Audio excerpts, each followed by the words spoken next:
back, WNS week, right?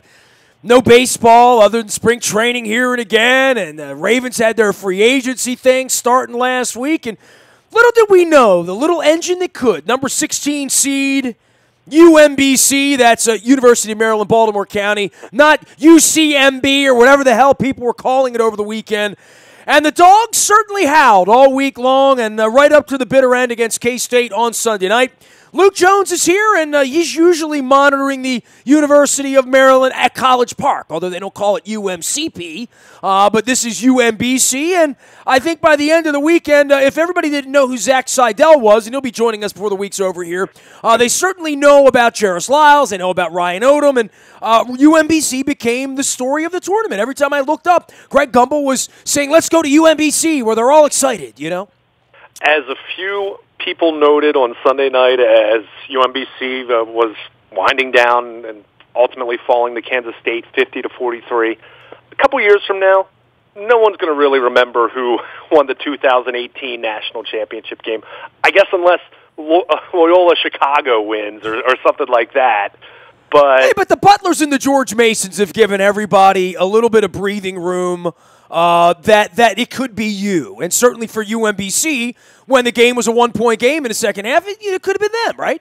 Right. But the point I was trying to make is people are going to remember UMBC. I mean, this is something that there's probably going to be a 30 for 30 or something along those lines made about this story. I mean, it is just absolutely remarkable. And as I kind of tweeted out on Friday night as I was watching them, not just upset Virginia, but demolish Virginia in the second half. I mean, just unheard of to think, one, that a 16 seed could beat a number 1 seed and the top-ranked team in the country, but do it by 20 points and do it going away. It was just incredible, but I'm not going to pretend to say that I have close personal ties to UMBC other than the fact that I know they've treated WNST very well over the years. But I was grinning from ear to ear because, I mean, just what a story. Unless you're a University of Virginia fan, unless you're a Virginia alum, how could you not love... And I don't like any of them anyway, the whole ACC thing, so screw them. You know? And now Torrey Smith made note of that at some point over Except for Ralph Sampson. I got a soft spot for him. But that's been forgiving and forgetting. It's been 35 years. Yeah. If I can forgive Irsay, I can forgive Ralph Sampson. So, right. But this was just such a remarkable story. And I think anyone who watched him in the America East with Jarris Lyles hitting the game-winning 3 to knock off Vermont, they were a big underdog in that game.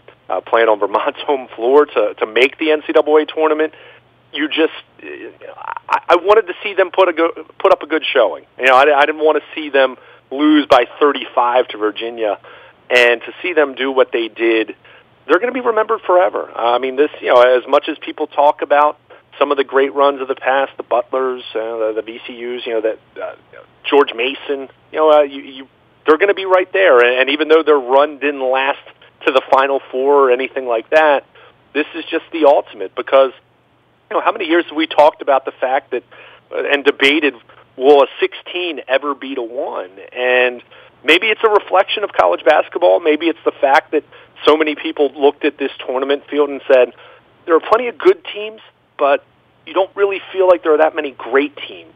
And when you see what happened, 2 number 1s, 2 number 2s, a couple number 3s, and I think, 3 number 4 seeds all failed to survive the first weekend. Maybe that speaks about the state of college basketball in general with more parity, but what the Retrievers did this weekend, I mean, that's the kind of story people will talk about forever. When you think about underdog stories in sports, not just college basketball, but sports in general, this was as shocking as it gets. And I think the one sports story that a lot of people kept coming back to as far as comparing, a lot of people were comparing this to Buster Douglas knocking out Mike Tyson. When you're in that kind of territory, you've done something really, really special, and UMBC has nothing to hang their head over, even though it's disappointing because they had a chance to win on Sunday night. Sure they did. Didn't shoot the ball well enough, not nearly well enough. Well, let's go backwards to the Virginia game. I think the fascinating part of that was how well they shot, but more than that, in the end, how they sort of took Virginia's will away, right? 8 minutes left, you think, well, they're going to get this thing down under 10 and at least turn it into a game, right? And then there's 6 minutes left, then there's 4 minutes left. Then there's 2 minutes left, and it's still a 16-point game. There were, they were trying. They were trying to shoot threes, trying to will themselves back in and saying, we're the better team here. Let's just show it for the next 3 minutes, and we can make up 12 points or whatever that would be. The taking away the will of the number one team in the country, that was as the clock wound down the last 3 minutes where it became very apparent UMBC was going to win, because the whole night you're thinking, well, this is going to narrow up. I mean, they're going to need these threes later on. This is going to narrow up because they're not the better team. It's kind of like, how much of a lead would be enough of a lead? I mean, I go back to the Maryland-Duke Final Four game, and I still can't, the Minnesota game. It's fascinating to me that, that's a 30-for-30 story, how you blow that kind of a lead if you're Maryland. In the case of UMBC, it wouldn't have been crazy that they blew a 20-point lead because 16s have done that to ones before, right? That in the end, David wins. Like that. The fact that could happen. No, man. I mean, that's why it's a once in a generation kind of story. But it wasn't a last second buzzer beater. It wasn't Lyles, coming up to the 3-point line and just draining it with a second left like he did in Vermont. That's the story that made Friday so incredible. Was the Virginia guys were in tears there, at the end of their bench, and you felt good for the underdog because it was a blowout. It wasn't luck. They were the better team on Friday night. They absolutely were. And we could debate and sit here and say, well, if they played Virginia 100 times. 10 times or 100 times, UMBC might only win 1 out of 10, or maybe they'd win a couple out of 100. But 1.5 according to the ESPN chart. I saw it on the UMBC Athletics Twitter. But it was just so impressive to see what they did. I mean, to see what they did defensively. And look, I mean, we haven't really been focusing as much on the ACC as the last few years. Not at all. With Maryland obviously making the move to the Big Ten. But, Tony Bennett's style of play at Virginia, much more defensive-minded, much slower pace. And that's the kind of style of play that if you punch that team in the mouth and take a lead, they really have a tough time kind of figuring out what to do. I mean, UMBC scored over 50 points in the second half, and their defense was so good. And this was a Virginia team, despite the fact that they were the number one seed and top-ranked in the country. They didn't have that Malcolm Brogdon ACC Player of the Year kind of talent to lead them, so to speak. So it was just really a case of UMBC shot the ball so well, they defended so well, and Virginia and look, I don't like to be the guy that just has the hot takes to say, well, they took them lightly, but it's kind of hard to look at that and not say that Virginia didn't take them lightly. And then on top of that, they just they couldn't get up off the mat. I mean, as much as you kept waiting, especially as you got into the second half, and the game was obviously tied at halftime, and UMBC goes up 12, 14 points, but you were still waiting for that Virginia run. You kept waiting. You kept saying, okay, at some point the clock's going to strike midnight here. At some point they're going to wake up from this dream, and Virginia's going to restore order, and they're going to get a win, whether it's by 5 points or whatever. You kept waiting for that, but the Cavaliers didn't even threaten. I mean, they never, I think, they maybe got it down to 11, maybe they got it down to 10 or 9 or something like that, but they never got to the point where they cut the lead to 4. And then all of a sudden you want to see how the Retrievers are going to respond. So it was really just a thorough butt-whooping. And I give Tony Bennett a lot of credit with how he handled his post-game interview. He showed a lot of class, but he made it very clear to say, look, this was much more about the way that UMBC played, more so than, don't get me wrong, we played terribly, but you don't want to take anything away from them. And I thought it was really classy in defeat, but just what a job. Lyles and Sherburne were unbelievable. And, I saw Sherburne light it up down there about 3 weeks ago. I was down there for a game. And, when you can shoot the three, and again, that would take us into Sunday night and say, when it leaves you, right? And they absolutely had every chance to win. And, I was saying to my wife, because I 21 years ago, I had all the Coppin kids this week. I think it was, the Tuesday after they got back from Pittsburgh. Fang brought the entire team into our studio. I fed him pizza illegally. I'm sure I broke some NCAA rules 21 years ago. But, I said to my wife, I said, Coppin had Texas beaten too. You know what I mean? Coppin, just go back and look at the box score of that game. Right. They didn't shoot well. And that's what happens with these teams that when you're 15, 14, 13, you go back to any of those upsets of, 14s and 13s and even 11s beating 6. It's always about shooting the three. Those teams shoot well on that Thursday or that Friday, and when you shoot well, and all these kids can shoot at D1 level if they're left open and they get the right look and they feel right in the gym. And a lot of times, the thing I've heard historically over 30 years is the size of the facility and how you shoot and how you see, because shooting the three is going to be the difference whether you win or lose. Yeah, it typically is with a team like that because they typically aren't going to have a lot of size relative to whatever Goliath they're facing off with. And I think the other factor at work here, and just one more point about what they did against Virginia, it came down to this, and I mentioned the fact that Virginia didn't have that ACC Player of the Year, Malcolm Brogdon kind of a guy like they did a couple years ago. Jerry Sliles was the best player on the floor. He was the best player on either team on Friday night, and the difference on Sunday, as you mentioned, they didn't shoot the ball well, and I think Kansas State did a really nice job on Lyles. I mean, how many times did you see double teams and just trying to swarm him? And on a number of occasions, he made the right play. He would make the pass to a wide-open shooter, and they just didn't hit shots. So I think, one, teams like UMBC, there's a reason why they're a number 16 seed, and I'm not saying that to be degrading to them. It's just the truth. I mean, they weren't a top 25 team this year, but they played such a great game, and you think about the emotional high there. And that's not to say that these kids didn't empty the tank on Sunday night, because I think they absolutely did. They were so scrappy. I mean, they're kind of the epitome of scrappy, as much as that's a cliche in describing an underdog.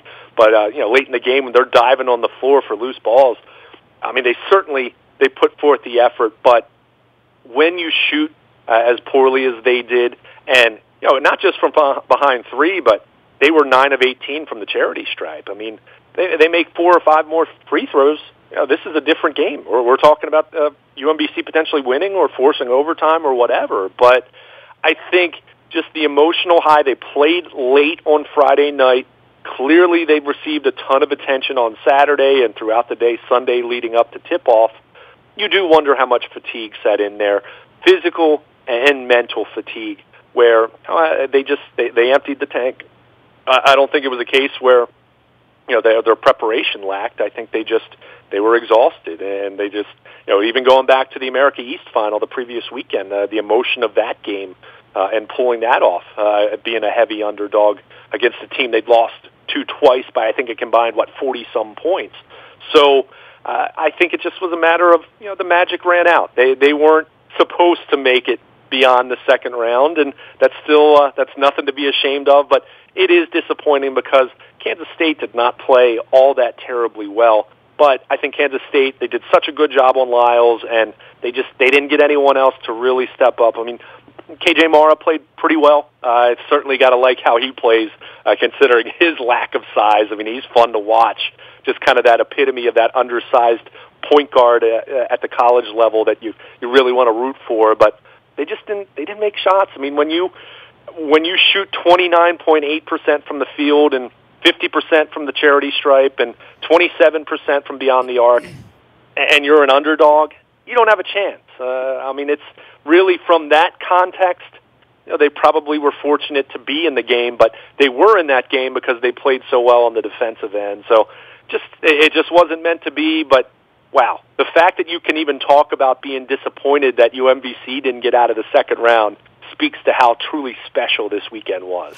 He is Luke Jones. He is Baltimore Luke, and Luke at WNST.net. All of our WNST programming. I've got some Kona Blend here this morning in my Royal Farms coffee mug. Make sure you're downloading that app and using that when you're pumping your gas at Rofo. Get some free Western fries, some fried chicken, earn yourself some points there for some coffee and whatnot.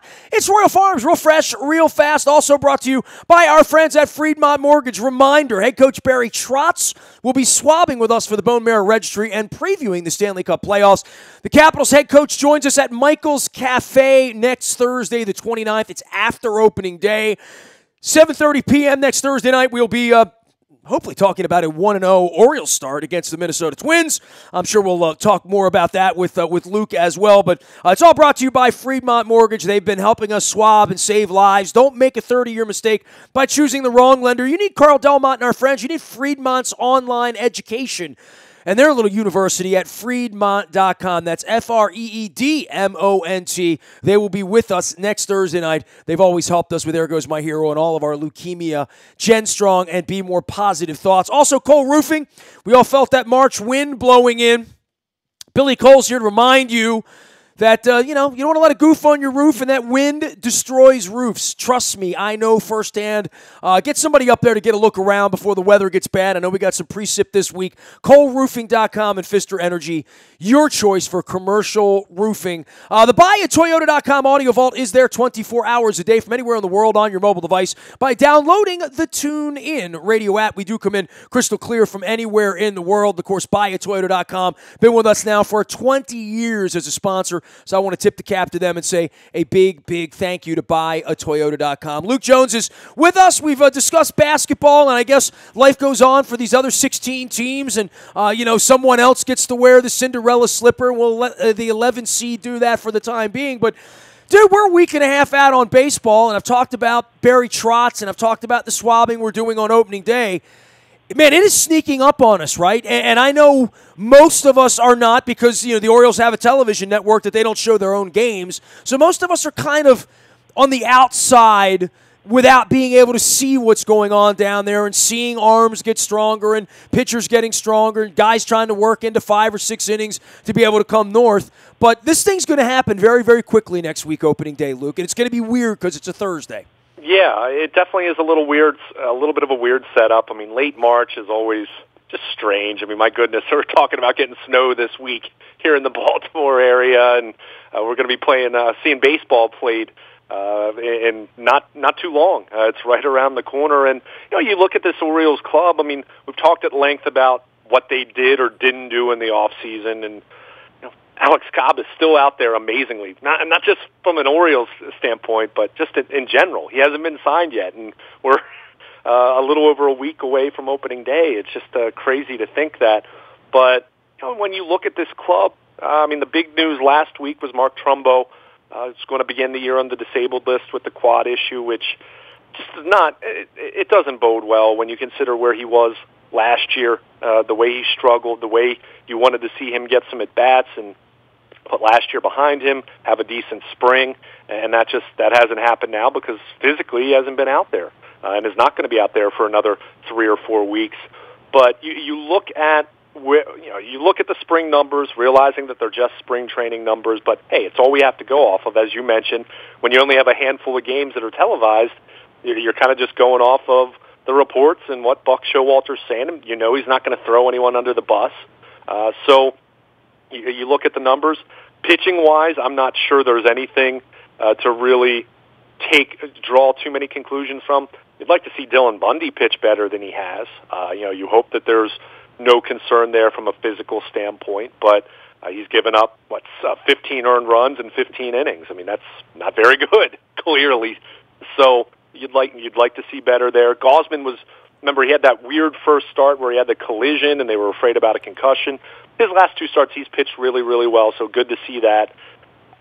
Tillman was awful in his first start. We'll see how he fares in his remaining work here in the spring. But I think the pitching, there are no real answers, no new concerns necessarily. I'm not going to panic about Dylan Bundy, but you'd like to see him pitch better than to pitch poorly in the spring. Offensively, I think the one name that's really stood out, and again, it's spring training, so you never really know, but Anthony Santander's really swung the bat well. I mean, he's a Rule 5 guy who missed most of last season as he did have a legitimate elbow issue, at least at first. I think they did milk it as long as they could after that, which, God bless you. I mean, you know how this team loves its Rule 5 picks, but he's really swung the bat really well, and I think he's put himself in a position that he's not just going to be on the roster, at least to start the year, but I think they're going to give him some opportunities to play, at least until he proves he can't do it. So, if there's one big success story this spring that you look to and say, well, here was a guy who looked like he was going to be stashed on the end of the roster and make them play shorthanded? Well, Santander swung the bat as well as just about anyone other than probably Manny Machado and Jonathan Scope. So you have to be pleased to see that. Again, does it carry over? Who knows? We've seen so many different individuals swing the bat so well in the spring, and then they're never heard from them again. But he's been, he's been one of the nice stories of the spring. But they're still trying to figure out number 5 starter. So they have nothing bold that we've figured out there. Still trying to figure out. Can I say something about the pitching? Because I don't watch them because they don't. I watch the box scores and I see who's doing what. They've used 49 pitchers in spring training.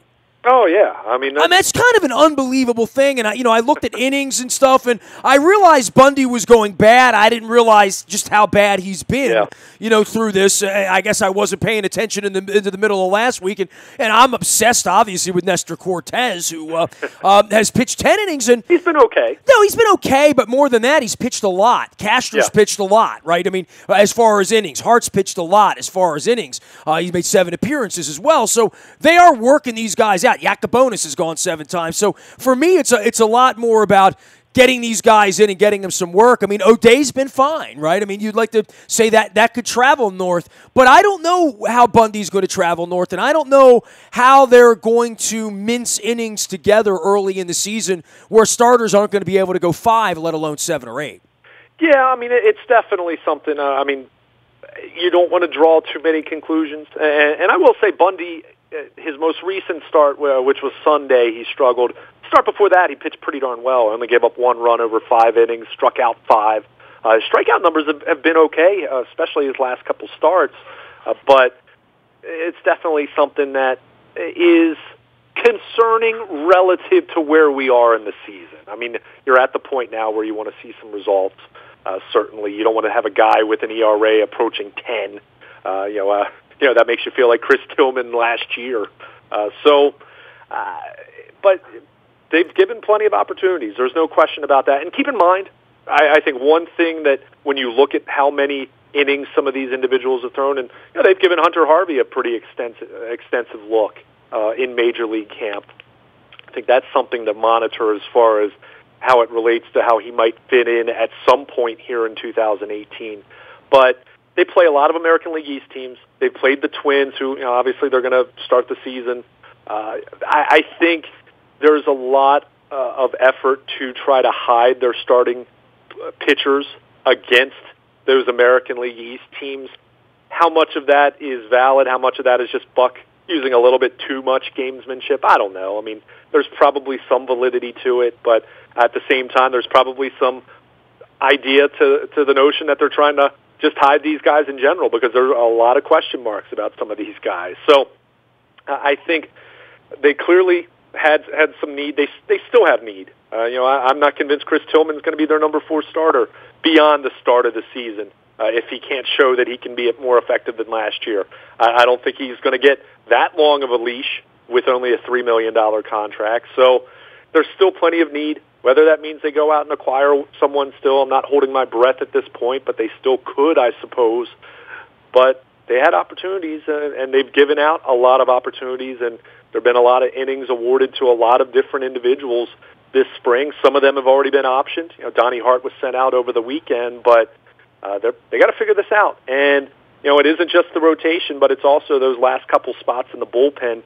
You would think they're probably going to lean towards a guy. If Cortez isn't the number 5 starter, for example, I would think he's going to be the swing man out of the pen and kind of serve that T.J. McFarland role that McFarland had back in 2013. But still a lot of questions, more questions than answers. That much is certain. And not that you're going to find, have definitive answers at the end of spring training, but you'd like to see a little more separation in that competition. And Mike Wright hasn't been terrible, but hasn't been all that special with an ERA in the high 4s, and you're still trying to figure out who that 5th starter is going to be. And at this point, I still can't say I have a great idea, other than I will point out Mike Wright is out of options. So he's a guy that if you don't want to run the risk of losing him at the beginning of the season, perhaps he's the one that gets the first shot, since none of the others have really separated themselves as being the most deserving. Well, that's what you risk when you run the kind of operation they've run around here the last couple of years, right? I mean, running these pitchers back and forth, this is where the rules come into play, right? Yeah. I mean, especially when you're in a position where one of the options is the Rule 5 guy, another guy's out of options. I mean, you kind of have to massage this the best way you can from a roster standpoint, from a procedural standpoint, even from a standpoint of you can send some of these guys down, but then you don't have them for 10 days. So there's a lot of that going on. We know the Orioles have manipulated some of the roster rules as well as anyone in the league, and I give them credit for that because I think it's given them an advantage that they wouldn't have had otherwise, despite not having enough talent in some of those spots. But at some point, you need guys who can do the job. You can't just say you're covering yourself from a roster standpoint. You need guys who can actually get outs and be productive, and that's where you really have the questions at this point with the pitching. And look, I mean, I've said this on a few different occasions. Do I expect their rotation to be better statistically? I kind of do, just because I don't think it can be much worse than what Tillman did last year and what Ubaldo Jimenez did last year. I mean, you're talking about such horrible statistics that I almost feel like it's a case of throw anyone in there and they have to be at least a little bit better. But that said, it's got to be somebody. You better figure out who that. They got 49 guys. You better find 10 or 11. But that said, even if they're a little bit better, that's still not going to be nearly good enough. They need to be a lot better. It doesn't mean they have to be top 5 or anything crazy. Well, we know that's not. Well, the question would be, how could it be worse? Well, you could put Chris Tillman back out there a year later, which it looks like they want to do. Yeah, I mean that's. I would like to think they saw something in Chris Tillman that prompted them to want to re-sign him, because he did work out in Sarasota all off season, and he was even there working out on his own. He's one of Buck's guys, right? It's like Flaherty. I mean, when you're one of Buck's guys, you get more rope to be one of Buck's guys. I don't know what else there is to say. I mean, Buck loves Caleb Joseph. If he was batting 180, Buck would run him out there because he likes him and believes in him, and that's where he is with Tillman, right? I think. Yeah, and to be fair, every team's like that. I mean, the Raven, James Hurst is a Raven. I love Mike Flynn. I don't want him to play center anymore. You know what I mean? Right. I mean, it's so it really does become a case of how long do you go with Tillman? It was nothing short of a disaster his first start. We'll see. Do I think there's a scenario where he can get himself on track where he could at least have an ERA in the high 4s? That would be market improvement, certainly. It's still not what you want out of a number 4 starter, but at least it would be some market improvement from last year. But if he's the same guy he was last year, how far can you go? And how far should you go with him? I mean, do you give him the end of April? I don't see how you can justify giving him much longer than that if he looks like the same exact guy. But the problem is, you look at the other options and just run down the list. Mike Wright, 4.91 ERA. Nestor Cortez, 4.35 ERA. You go to Miguel Castro. He hasn't pitched as much because, remember, he had the knee issue, the tendonitis earlier in the spring.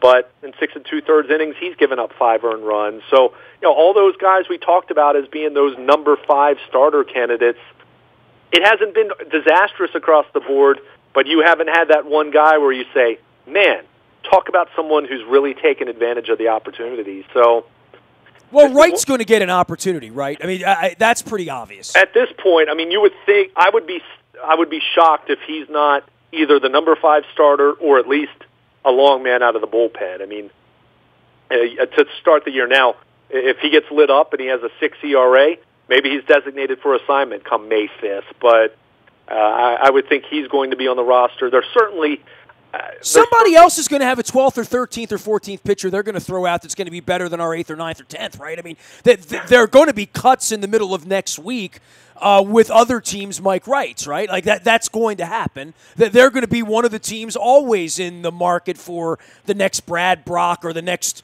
whoever falls off the end of somebody's roster, right? Yeah, there's no question. I mean, look at last year. I mean, they were able to pick up someone like Miguel Castro with the timing like that, and he ended up being a really nice piece for them last year. And looks like, whether it's the bullpen, whether it's him getting a chance in the rotation at some point, he looks like someone who can be a nice contributor for them over the next couple years, even if he's not destined to become a starting pitcher. But they acquired Miguel Castro on April 7th last year. So there's your perfect example of a guy who, designated for assignment, put on waivers, whatever the semantics were that led to that move.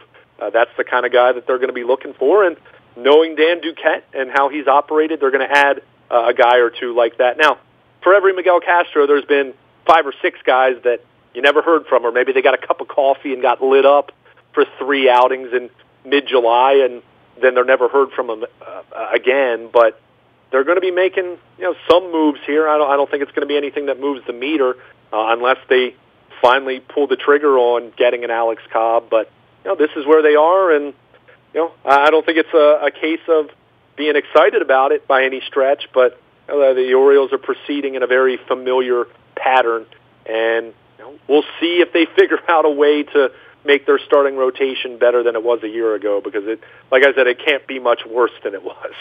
He is Luke Jones. He is Baltimore Luke, and Luke at WNST.net. All of our WNST programming this week brought to you by our friends at Royal Farms. Real fresh, real fast, tasty coffee, the best fried chicken in the land. And if you're using that Rofo app, you're accumulating points to get yourself some free fried chicken as well as some Western fries. I've been hankering some Western fries. I got to get over there and do that. The morning newspaper delivers each and every morning to your email inbox at 7 a.m. It's all brought to you by Planet Fitness and PlanetFitness.com. It also includes the Laurel entries now on the front page at WNST.net, as well as our morning newspaper. Cole Roofing is also here for you. I want to give a shout-out to them because they are sponsoring 2 events coming up. First off is our Barry Trotz and our swabbing for the Bone Marrow Registry, along with Fremont Mortgage. That's going to be out at Michael's Cafe in Timonium next Thursday. You're calling it opening day. We call it March 29th at 7:30. We're going to be taking a look at the Stanley Cup playoffs with head coach Barry Trotz, who joins us once a year in Baltimore to swab for There Goes My Hero. That's all brought to you by our friends at Cole Roofing, as well as Fremont Mortgage. Don't make that 30-year mistake by choosing the wrong lender. You need Freedmont and Freedmont.com. And, of course, Bill Cole will be joining us here later in the week to discuss about the earlier wins and the precipitation and all the bad things that can happen to your roof. Cole Roofing's out there, Pfister Energy. Learn more about what they do at ColeRoofing.com. Nasty at WNST.net finds me. I am on Facebook, Twitter, LinkedIn, Snapchat, Instagram, streaming live on our Facebook as well as our YouTube WNSTV channel. And don't forget, if there is any breaking news at all, the Ravens do anything more, the Orioles cut some players over the next 10 days, you're going to get that first in the WNST Tech Service. Just like you got the Ryan Grant signing and then the physical and then the Crabtree. You got it all over the weekend. It's all brought to you by Coons Ford of Security Boulevard. And, of course, Dennis Colatzos will be here on Thursday, driving you home from 3 until 5. It is the SSV on WNST. It's all brought to you by Coons Ford of Security Boulevard. I am Nestor. We are WNST.net, AM 1570, and WNST Taos in Baltimore, and we never stop talking Baltimore sports.